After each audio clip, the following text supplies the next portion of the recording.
So what is the champion mentality? The champion mentality is having fixed in your mind a goal to win a specific title, to achieve a certain status, knowing that you're going to have to do whatever it takes, and that's going to involve great sacrifice. Now, it might involve quitting a job because you've trained 3 months to for a competition, and if you look at it realistically, you've trained since day one for this competition to reach this point, given that it's a state, national, world meet. And it also might involve having your girlfriend or something else take back seat to this. It has to be the number one priority in your life if you're going to be a great champion. And that champion mentality is what sets you apart. Most people, they can't even comprehend the champion mentality because they don't have the confidence. And I think the way that you gain that confidence is becoming very, very good at something and knowing that you're good at it. So you've got that confidence to go in there and win. It's already settled in your mind. You're not going to fail. And you've got to have that positive attitude, and that's what's going to get you there.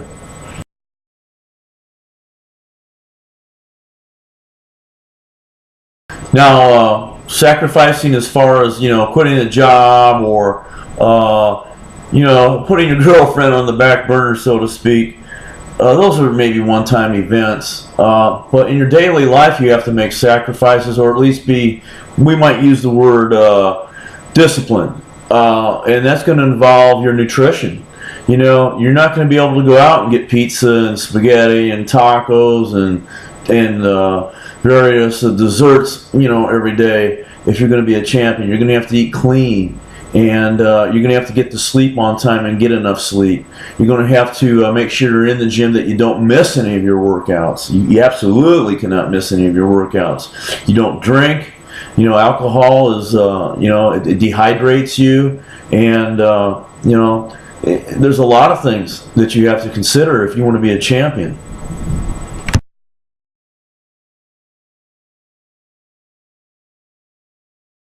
Now, on the day of the competition, you're going to find the champion mentality is still a rarity. People go into these competitions believing that they're not going to win, and you can't do that. You're going, it's settled in your mind, you've already won. I mean, it sounds crazy maybe to somebody on the outside, but this is the champion mentality. So, you're there, you're all business, you're still polite, and you can still talk to folks, but and when you're actually doing the lifting, what you see in a true champion versus the average lifter is that in a difficult lift, the champion will stick with that lift and complete it. They'll dig deep, say on a deadlift, they're starting to have problems, they'll stick with it, they won't give up, they won't drop it, as long as it's you can tell if you're going to get hurt or not. But if everything feels okay and it's just hard, you want to stick with it, dig deep, and complete the lift.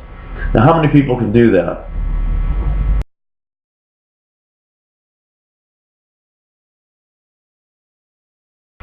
Now, as you continue to compete and you eventually become a consistent winner, you'll reach a point where you've perfected your form and your nutrition and all the assistance work that you need, your routines, and then you become a master.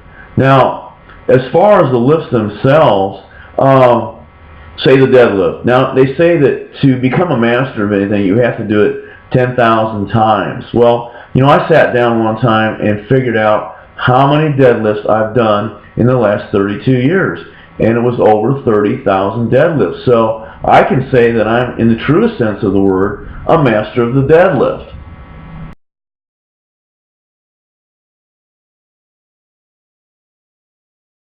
So there's no way around the fact that it takes years to become a master, and you'll have a depth of knowledge that very few people have, and you will have mastered not only your sport but yourself. If you watch masters at some of these bigger competitions, they carry themselves as professionals. They're very polite to people, and they're generous. They're willing to help other lifters in whatever way is necessary, and they don't have egos. Egos are something that you find in people that really haven't done anything. I found that to be true, and the master is humble. Because the master's come full circle. He realizes that he loves what he does, but he realizes it's not. It's funny to say this, but it's not as important as you once thought it was. You enjoy it, but it's not all that you are. And people do think that. They think that that's what you are, and if that was taken away from you, you flip out, right? But no, you get old enough and experienced enough that you realize that yes, it's part of who I am, but it's not all that I am.